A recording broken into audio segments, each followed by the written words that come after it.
Assalamualaikum warahmatullahi wabarakatuh. Perkenalkan, nama saya Rifka Abdurrauf. Saya berasal dari Sanggar Ketupat SMAN 4 Bekasi. Di sini saya akan membawakan monolog dengan judul Jangan Terlalu Dalam karya Iswadi Pratama.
sejak ayah membuat peraturan baru di rumah ini.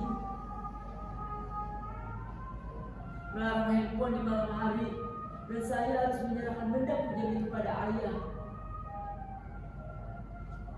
Maka saya akan duduk di bangku itu, menghadapi buku-buku yang sudah tas itu, hingga saya tertidur.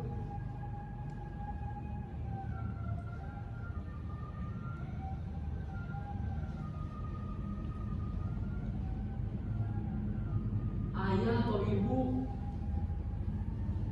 mereka seperti tentara jaga malam, akan datang ke kamar ini setiap 1 jam sekali untuk memastikan bahwa saya masih membaca sebelum pukul 10 atau 11 malam, waktu di mana saya untuk tidur.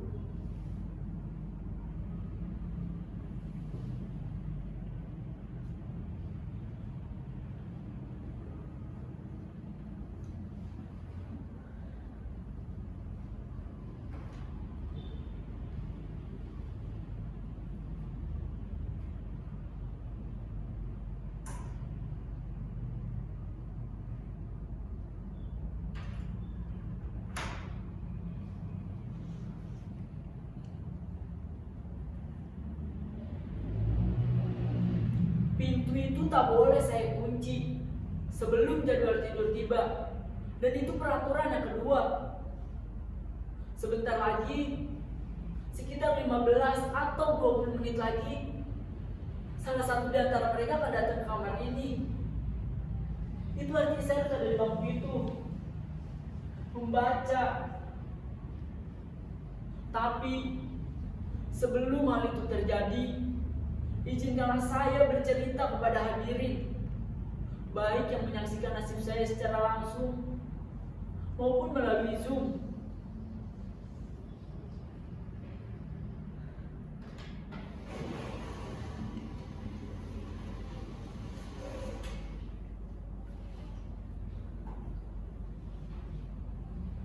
Saya ini bukannya tak berusaha, bahkan segala daya dan upaya sudah saya kerahkan untuk bisa membaca buku dengan khusyuk dan bahagia. Saya juga telah memotivasi diri dengan berbagai nasihat yang saya ingat. Kata-kata mutiara, pantun, semboyan, pepatah, yel-yel penyemangat belajar, hingga kritik tajam para pakar mengenai kecanduan handphone. Tetapi herannya, motivasi itu tak juga membesarkan gairah saya untuk membaca. Kalaupun berhasil, itu hanya bertahan sekitar 10 atau 15 menit saja, lalu menguap lagi. Sedangkan kritik tajam para pakar tak juga mengurangi kecanduan saya untuk bermain handphone.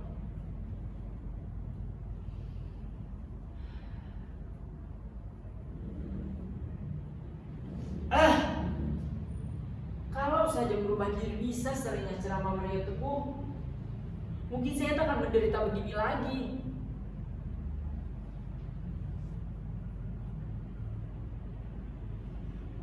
Apa? Saudara-saudara tak percaya sekarang ini saya sedang menderita? Apa tak terlihat beban derita itu di wajah saya ini? Di sorot mata saya, di getaran suara saya. Ini bukan pertunjukan akting monolog anak-anak SMA itu. Ini nyata. Saya memang sedang menderita. Bahkan, kalau penderitaan ini saya tuangkan ke dalam puisi, saya kira saudara-saudara tak akan mampu membacanya tanpa menitikkan air mata. Tak percaya. Saudara-saudara tak percaya sekarang ini saya sedang diberi sepi dan dikepung sedih. Sekarang saya bertanya, siapakah yang mau dan mampu berpisah dengan apa yang telah menjadi bagian diri kita sendiri tanpa teraniaya rasa hampa? Tidak ada kan yang mampu? Begitu juga saya. Sebuah handphone bukan lagi benda biasa. Ia adalah salah satu bagian terpenting dari diri kita, bahkan hidup kita. Bayangkan, Sejak kecil ia selalu menemani kita. Dikala semua orang tak punya waktu luang atau malas meladeni kita yang masih kanak-kanak dan belum bernilai guna.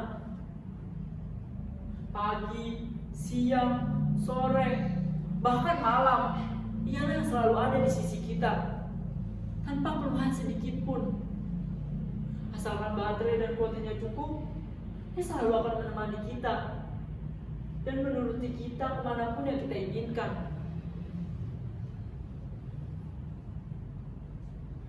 Dan dia telah menyimpan nama dan semua memori kita ke dalam dirinya. Dan kita telah menyimpan password dan pembuka kuncinya di dalam benak kita. Sungguh simbiosis dan romantis intim, bukan? Itulah mengapa meski hanya berpisah, hanya saban malam, tetapi seperti bertahun-tahun kesepian.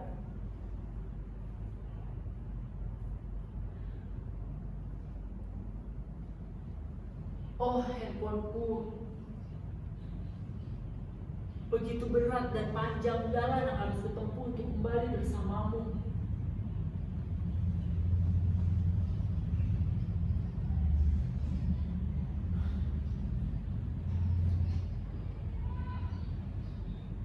Sejak pertama saya mengerti menulis dan membaca, saya sudah menuliskan nama saya ke dalam dirinya. ARRAYAN, Arayan. Saya memang sempat berganti-ganti partner dari satu handphone ke handphone lainnya. Tetapi apapun jenisnya, sikap mereka tetap sama, setia menemani dan melayani, dan tak pernah berkurang sedikit pun. Bahkan kini, ia semakin istimewa dan semakin besar kemampuan mereka melayani kita.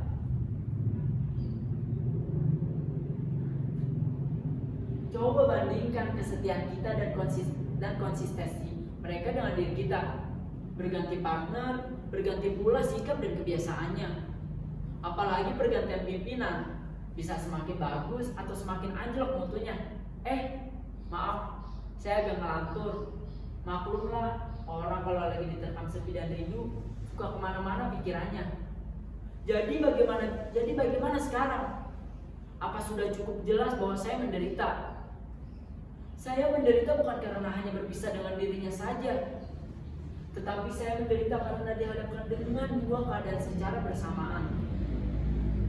Di satu sisi saya tahu, ayah dan ibu ingin saya memiliki prestasi dalam studi. Karena itu, mereka membuat peraturan 12 jam tanpa handphone di malam hari. Di sisi lain, seluruh diri saya, kesadaran saya, jiwa saya sudah terbiasa sejak kecil dengan dia ada bersama saya. Bahkan sebelum ada peraturan itu, dia terbiasa tidur di dada saya atau persis di samping saya. Tak mudah lagi bagi saya melewati hari meski sesaat tanpa dia.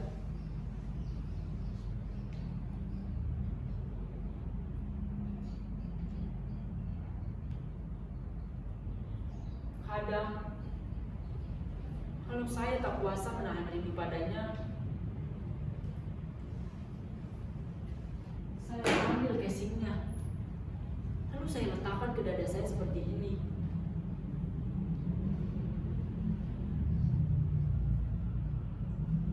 Kadang pula terkenang saat-saat dramatis kami, saat ia menjadi lemah dan kritis. Dan saya dengan paniknya mencari tempat di mana untuk mencargernya. Tak ada lagi yang lebih membahagiakan selain mendengar suara renyah dan riangnya. Bertamasya dengannya kemanapun saya inginkan dan menikmati menu-menu lezat yang ditawarkannya. Ia telah membuat hidup ini menjadi amat mudah, simpel, lebih cepat. Dan ia tak akan membiarkan kita menunggu lebih lama. Ia bisa memberitahu kita dengan cepat dan lengkap.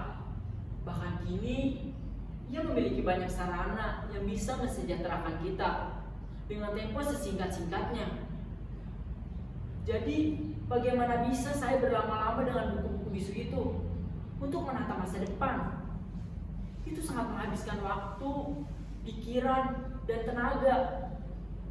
Sedangkan kita hidup di zaman yang bertergantungan dengan kecepatan dan keringkasan. Siapa yang tak cepat dan tak ringkas akan ditinggalkan, akan menjadi fosil museum peradaban.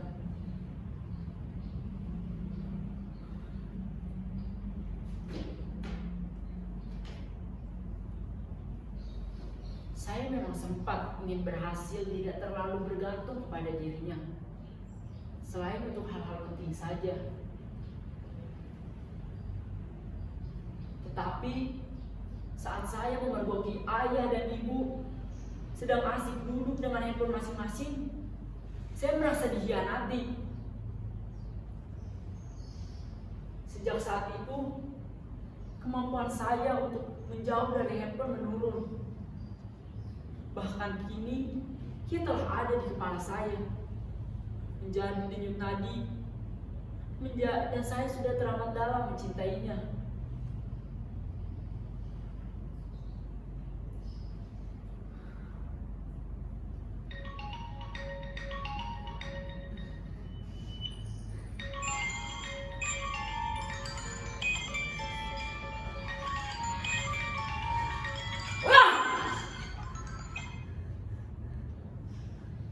Jangan terlalu dalam mencintainya. Jangan terlalu dalam, atau kalian akan menderita seperti saya. Oh ya, ada apa nak?